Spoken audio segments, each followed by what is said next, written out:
Welcome to the Hindu Daily.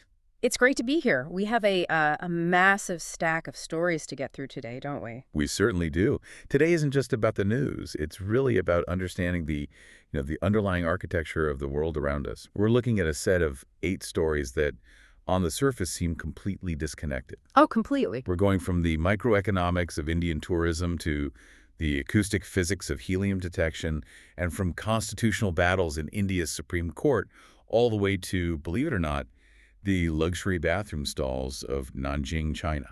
It sounds like a chaotic mix, but I think there's some fascinating threads running through them. Things like resilience, legal complexity, and structural transformation. I'm ready to unpack the editorial, science, and international insights if you are. I am absolutely ready. Let's start with a story that hits close to home for the Indian economy. It's really a lesson in branding versus reality. We're looking at the editorial titled Incredible Indias. And right off the bat, the numbers in this report are, well, they're alarming. Alarming is the right word. It's a classic case of just, missed potential. The editorial opens with a really stark comparison. By August 2025, India had received about 5.6 million foreign tourists. And in isolation, 5.6 million?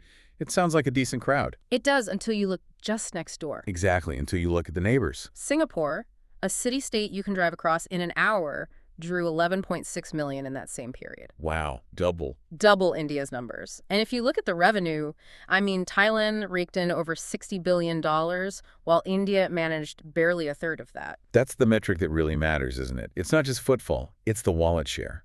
The source material asks a very blunt question. Why? Why is a country with the Himalayas, the Taj Mahal, and the Kerala backwaters losing out? Well, the editorial breaks it down into what it calls the 3 I's. It's image, infrastructure, and India itself. Let's parse these because this goes beyond just we need better ads. Let's start with image. We've all seen the Incredible India campaigns. They are beautiful. They're beautiful, but branding has a very hard time overcoming a consistent negative news cycle. The source points out that for a global traveler, the narrative around India is often dominated by safety concerns. Specifically regarding women travelers, right? Yes, specifically that, and also the fear of scams. When you are sitting in London or Tokyo planning a holiday, incredible, starts to look a bit like unpredictable. And tourists hate unpredictability. That leads directly to the second I, infrastructure. And this isn't just about whether a bridge exists, it's about the user experience. Precisely. It's the last mile problem. You might have a world-class airport terminal, but if the road to your hotel is full of potholes or if the signage is missing, the whole illusion of a premium destination just shatters. Right. The article also highlights a fascinating paradox here about cost. We often think of India as a budget destination. The land of the cheap backpacker trip, yeah. That exists, for sure. But for the mid-range or luxury traveler, India is actually more expensive than Southeast Asia. You pay a premium for insulation to be insulated from the chaos. That's a great way to put it. Whereas in Thailand or Vietnam, the infrastructure is integrated enough that you don't need to pay extra just to be comfortable. Insulation versus integration. That's a crucial distinction. And that brings us to the third. India itself. This feels a bit more, philosophical. It is, and it's the most difficult one to fix. It refers to the sheer sensory overload, the crowds, the noise, which can be intimidating. But more tangibly, it's about the service culture. The hospitality sector is facing a 40% shortfall in trained staff. 40%. That is a massive gap. It is huge. The source notes that young graduates are preferring, the stability of corporate desk jobs over the unpredictability of guest relations. So you have a branding problem, an infrastructure gap, and a staff shortage all at once. So what's the fix? The editorial proposes a linguistic shift that I thought was brilliant. Incredible Indias. Plural. I think this is the most insightful takeaway. Stop trying to sell India as one monolithic giant. It's just too big and confusing. Instead, market-specific circuits. You mean like a Buddhist circuit or a... Exactly. A Ramayana circuit, an adventure circuit. It makes perfect sense. You aren't visiting a continent. You're visiting a specific, curated experience. And on the policy side, there's a bold suggestion. Very bold. Visa on arrival for the world. Just open the doors. The author admits the Home Ministry might have a heart attack at the suggestion, security concerns and all that. Of course. But the argument is that a confident nation welcomes people. There's also a very specific financial point raised about the GST, the goods and services tax. Right, this seems technical, but the source argues it's actually killing hotel profitability. How does that work? It's a great example of how tax policy creates unintended consequences. Currently, hotels are taxed at 5%. On paper, that sounds low. Very friendly, yeah. But because it's so low, they don't get the input tax credit. That means they can't subtract the taxes they paid on their own expenses, laundry, electricity, you name it, from the tax they owe the government. So when the tax was higher, at 12%, they could claim those credits back. Exactly. So their operational costs were effectively lower. At 5% with no credits, their costs have actually gone up. It's counterintuitive. And why should the average person care about hotel profits? Because of the demographic dividend, or as the article hints, the demographic disaster waiting to happen. Tourism is a massive job creator for the unskilled and semi-skilled. We've seen what youth unemployment did in Sri Lanka and Bangladesh. It fuels unrest. So tourism isn't just about sightseeing. It's a strategic imperative for national stability. Precisely. It keeps the youth employed. That is a perfect segue to our next story, where we look at an economy that is trying to pivot its entire structure to maintain stability. We're looking at the Chinese Economic Outlook 2025. This is a very interesting counter-narrative. If you read the Western financial press, the story is usually China is crumbling. This source, however, argues that China is, in fact, transforming. The headline numbers are staggering. A GDP exceeding 140 trillion yuan, that is roughly $20 trillion, with a 5% growth rate. They claim to be contributing 30% to global economic growth. The key concept here is the shift in engines. For decades, China was the factory of the world. Growth was driven by investment and exports. But the data now shows a massive pivot to consumption-led growth. So people buying things, not just factories making things. Exactly. In 2025, final consumption expenditure drove 52% of their growth. But wait, we often hear that Chinese domestic consumption is insufficient, that people aren't spending enough. The article addresses this directly, doesn't it? It does, and it uses a really clever argument. They distinguish between monetary consumption and physical consumption. They argue, look, our people eat the most vegetables per capita in the world. Their protein intake is higher than in the US or Japan. We are consuming things. They just happen to be cheaper here. So low inflation makes the dollar amount look low, even if the standard of living is actually quite high. That's a nuance you miss in the GDP tables. Right, and then they tackle the overcapacity argument, the idea that China is flooding the world with cheap goods because they have too many factories. The source calls this Western jealousy, which is quite the phrase. It's a sharp rebuke. They point out that their capacity utilization is around 74.4%, which is pretty standard for the US or the EU. They argue their export boom, especially in high-tech, which is up 13.2%, is due to genuine innovation, not dumping. There's a specific nod to India here as well. Trade between the two reached a historic $155.6 billion. And notice the framing. China is trying to reposition itself. They aren't just saying, buy our stuff. They're inviting India to import expos. They are essentially saying to Indian businesses, come sell to our 400 million middle-class consumers. It's an attempt to frame the relationship as a partnership. A partnership rather than a rivalry, yes. Though given the geopolitical tensions, you have to take that with a grain of salt. Speaking of territories where the rules of engagement are unclear, let's leave Earth entirely. Our next story, patent law in outer space, takes us to a legal gray zone that is about to get very, very crowded. This is where science fiction crashes right into legal reality. The fundamental problem is that patent law is territorial. If I invent a widget in France, I'm protected by French law. But space is a global commons. No one owns the moon. So if I invent something on a lunar base, who owns it? Right now, we use a stopgap solution called jurisdiction via registration. Think of the International Space Station. It's basically a bunch of metal cans from different countries bolted together. So if you're in the U.S. module, U.S. law applies. Exactly. If you float into the Japanese module, you are effectively in Japan. Simple enough. But that only works when everyone stays in their own can. The article brings up the lunar base problem. Right. Future bases won't be so segregated. Exactly. Imagine a multinational base at the lunar South Pole. You have a drill. The hardware was built by an American company, the software is Indian, the operator is European, and they are standing on shared lunar soil. If they tweak that drill to work better, who owns the patent? It sounds like a litigation nightmare waiting to happen. It is, because patent rights are exclusive. If the American company owns the patent, can they stop the European astronaut from using the tool? And it opens the door for what the author calls flags of convenience in space. This is a concept borrowed from maritime law. Like how commercial ships register in Panama or Liberia to avoid strict labor or tax laws. Precisely. In space, companies could develop tech in a country with strict IP protection to get the rights, but then deploy it on a module registered to a country with weak enforcement to avoid regulations. That's regulatory arbitrage in orbit. Exactly. Right. And there's a darker humanitarian angle here, too. The Outer Space Treaty says space is for the benefit of all mankind. So what happens when that clashes with intellectual property? That is the big ethical conflict. Let's say you patent a new, hyper-efficient life support system. It's proprietary. You are on a lunar base with astronauts from other nations. If their system fails and you refuse to share your tech because of IP rights, are you violating the Outer Space Treaty? If exclusivity becomes exclusion, it could literally be fatal. That's the problem. The legal framework we have is just not ready for permanent human settlements off-world. From the vacuum of space, let's come back down to the atmosphere, specifically to the gases we can't see or hear.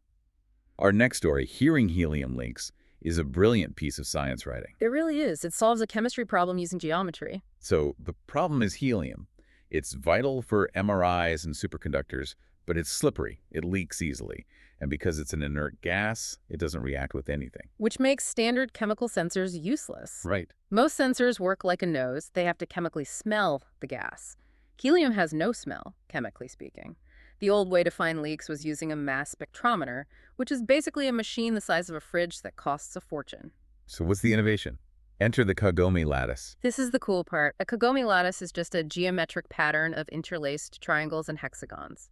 The scientists built a sensor using tubes arranged in this shape. It's not a chemical sensor, it's an acoustic one. It uses sound. How does a shape use sound to find a gas? It relies on something called topological corner states. That's a mouthful, but imagine the lattice traps sound waves specifically at the corners of the triangles. Now, basic physics. Sound travels at different speeds through different gases.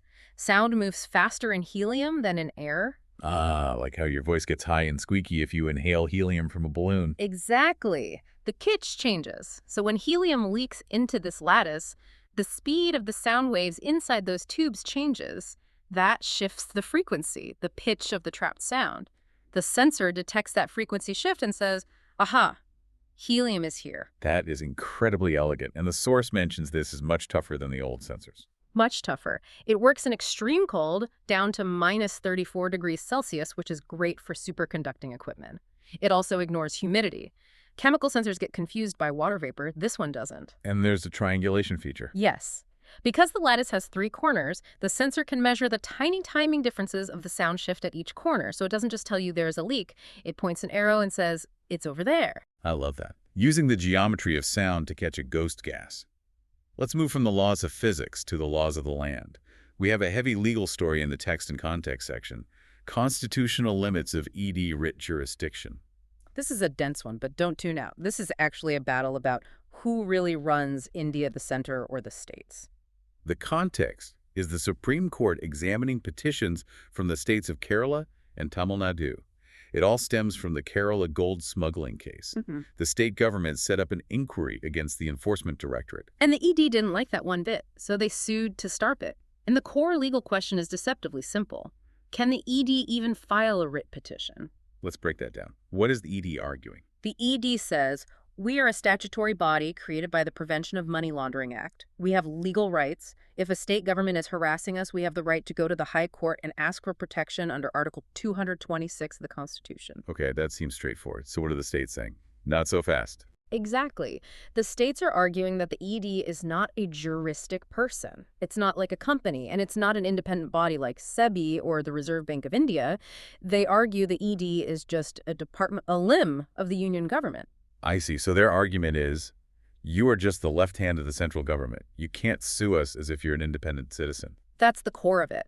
They argue that a government department cannot claim that a state owes it a public duty.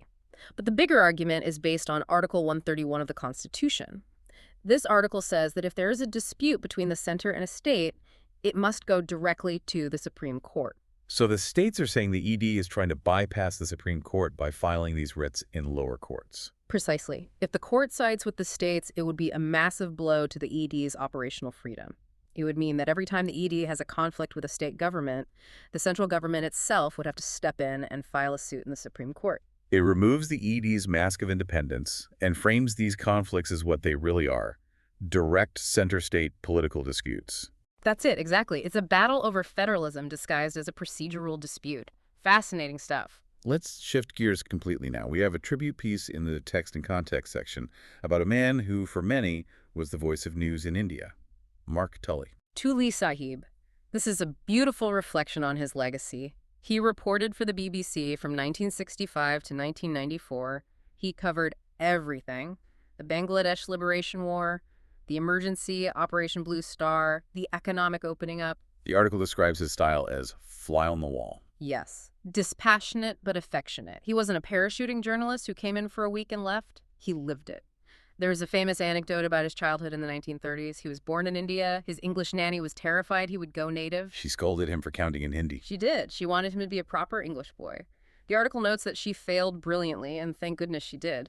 That deep connection allowed him to understand India in a way few outsiders could. There's a quote from his book, No Full Stops in India, that really struck me. It's about poverty. Visitors would often ask him, how do you cope with seeing so much poverty? And his response was devastatingly simple. I don't have to. The poor do. That just cuts right through the pity, doesn't it? It does. It shows a profound respect. He refused to romanticize the poor as noble savages, and he refused to pity them as helpless victims. He saw their resilience. He remained an optimist about India's pluralism, even when he was reporting on riots and polarization. It's interesting how the article mentions he became a mirror for Indians themselves. Yes. In the pre-internet era, before 24-hour news channels in India, people would trust the BBC and specifically Tully more than the state-run media. He narrated India's story back to itself. He became a part of the history he was chronicling. A true legend. Now let's move to the business section. We are heading back to China, but we're looking at a very specific trend that connects back to that consumption story we discussed earlier. This is China's rising hubs. This is the on-the-ground reality of that economic pivot. The headline is that luxury spending is moving. It's leaving the Tier 1 giants, Beijing and Shanghai, and moving to Tier 2 cities like Nanjing. The data point that jumped out at me was about the Nanjing Deji Plaza. It has overtaken the famous Beijing FKP as the top-performing luxury mall in China. Sales of over 24.5 billion yuan. That is huge. And while spending in Tier 1 cities actually fell by 4%, spending in these Tier 2 hubs rose by 22%. Why the shift? Is everyone moving to Nanjing? A lot of young people are, yeah. It's the cost of living. Middle-class families and Gen Z are moving to these cities because the rent is lower, but they still want the Tier 1 lifestyle. They have disposable income and they want to spend it. But the malls are also changing their game. The Deji experience sounds less like a shopping trip and more like a theme park. It's the experience economy. They have an art museum inside the mall, but the real viral hate? The restrooms. The restrooms? You're kidding. I am serious. They have themed restrooms. Cyberpunk themes, elaborate calligraphy themes. They are designed to be Instagrammable. People go there just to take selfies in the mirrors. It drives massive footfall. And the global brands are noticing. Oh, they're following the money. Louis Vuitton recently launched a new beauty line, La Beauté. They didn't launch it in Paris. They didn't launch it in Shanghai. They launched it in Nanjing. That is a clear signal. If Louis Vuitton is prioritizing Nanjing, the economic map of China has fundamentally changed. Absolutely. It tells us that the future of consumption in Asia isn't just in the capital cities, it's decentralized. Finally, let's move to our foreign section for our last story. It is a tough one, but necessary. The high price of defiance for Chechnya's women. This is a harrowing read. It sheds light on the human rights situation under Ramzan Kadyrov, who rules Chechnya as a semi-autonomous region of Russia. We have the stories of two women, Azil and Aishat. Azil managed to escape. She lives in hiding now. The article mentions she cut her hair as an act of defiance. Which is a powerful symbol because, in Kadyrov's Chechnya, strict Islamic dress codes are enforced by the state.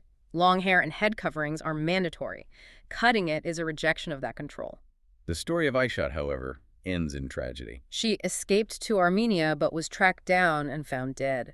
She had been a vocal critic of the honor culture that Kadyrov promotes. The context here is the war in Ukraine.